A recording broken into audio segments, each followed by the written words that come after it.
acid? I'd rather not. It's a bad trip. It's a bad trip. That was a bad trip. The pain was so excruciating. Felt like somebody was sticking me with 1,000,000 pins. You know, just everywhere. Oh, it just... Oh.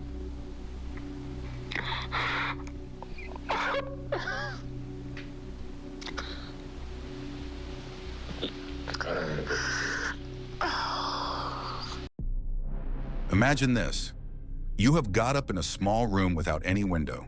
The walls are unfurnished, the air is stuffy, and a clipboard lies on a steel table next to you. Then a man in a white coat bends over, writes something, and then in your arm pours a liquid. Several minutes after, the room distorts, twists, the color of the world bursts in your eyes and you lose track of time. You attempt to recall how you came to this place, but the reality of the matter is that you did not initially come out to be in this place volunteering. Reminds me of the introduction to a psychological thriller, does it? But this isn't fiction. This was history, and a history that the US government at one point in time tried so hard to cover over. Hello to the experiment of CIA mind control, an experiment that you were unaware of. Already in the early 1950s, the Cold War was not only about missiles and spies. It was on mind and propaganda, and a frightening new concept that was going through the headlines: brainwashing. There were claims that soldiers who had been taken in Korea were coming home with distorted allegiances, like the enemy had hacked their brains. The US government panicked.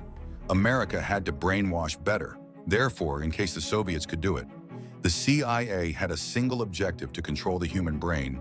But behind closed doors and coded project names, the CIA undertook a series of experiments. They tried everything. The initial weapon of choice was drugs. LSD was regarded as a possible truth serum, a method of deconstructing the mind and leaving it susceptible to suggestion. Initially, the experiments were conducted in laboratories, and the scientists ensured they were measured.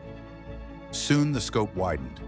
They administered LSD and other drugs to the soldiers, prisoners, and psychiatric patients, many of whom were not even aware that they were under experimentation.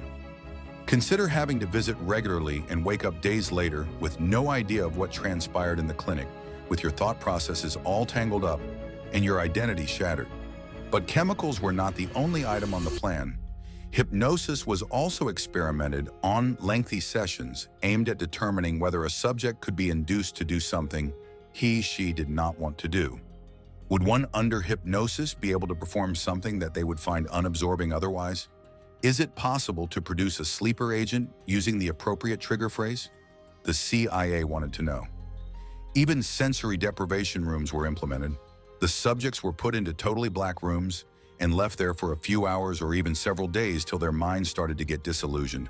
Food and sleep deprivation, psychological torture, isolation, all of them were on the list. The fact of the matter is that the CIA was not conducting a single experiment. They operated dozens of them, usually on the umbrella of the projects with sinister code names. The MK Ultra is the one that has been whispered about. However, MK Ultra as such was only a branch of a much bigger tree. There were hundreds of sub-projects that were conducted in hospitals, universities, and even military bases. The money was frequently hidden or laundered in phony research trusts, such that even the working scientists were not necessarily aware that they were dealing with the CIA. And what were the results? On paper, progress was slow. Brains are tangled, erratic, and obstinate. After years of experimentations, researchers were not able to control a person like they wished, just by programming it. However, it does not imply that lives were not destroyed in the process.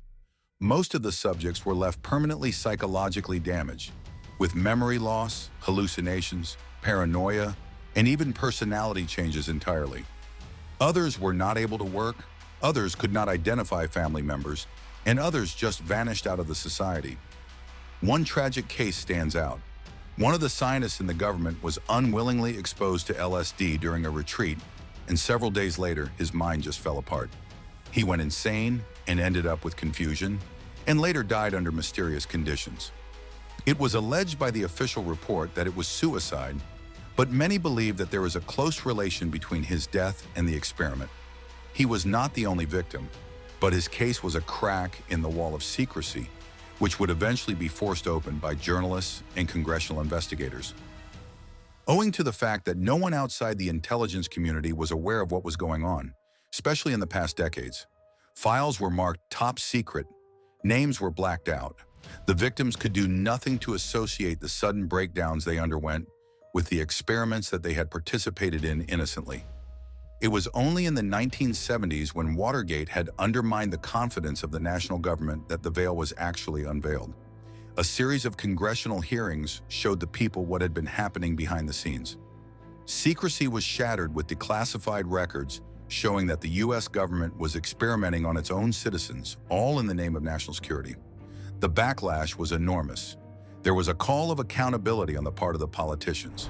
Reporters audaciously spread the information on front pages. Victims proceeded with the lawsuits with the hope of retribution. The government reacted with denial, damage control, and well-calculated apologies. However, no apology would put back the stolen years, forgotten memories, or broken minds of the people who were treated as experimental subjects. Nonetheless, change was brought by this chapter, as dark as it was. New rules were written. In the modern day, human subject research has to run through stringent ethical boards. The informed consent is obligatory.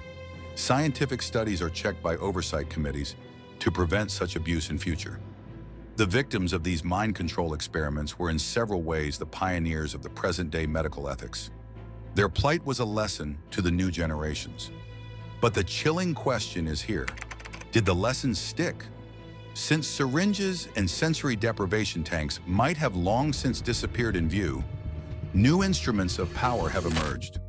We are living in the time when whole populations can be pushed, controlled, and even radicalized, not through drugs or hypnosis, but through algorithms, social media, and inexhaustible streams of specific content. At that time, the CIA had a dream of being in control of a single mind at a time. Nowadays, millions of people can be guided by governments, corporations, and unidentified actors with a code. That is why this story is relevant like never before. History repeats itself, not in the identical way, but in new forms. It is not a question of whether a government can control the human mind anymore.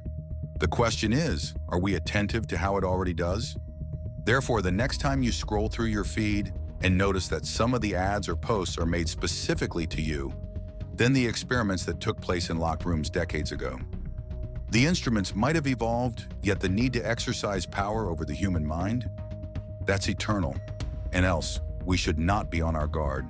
There might be a repetition of what we learned, and the past may turn into the present. Since ultimately the mind is not a battlefield, it's not a weapon, and it must by no means be like one.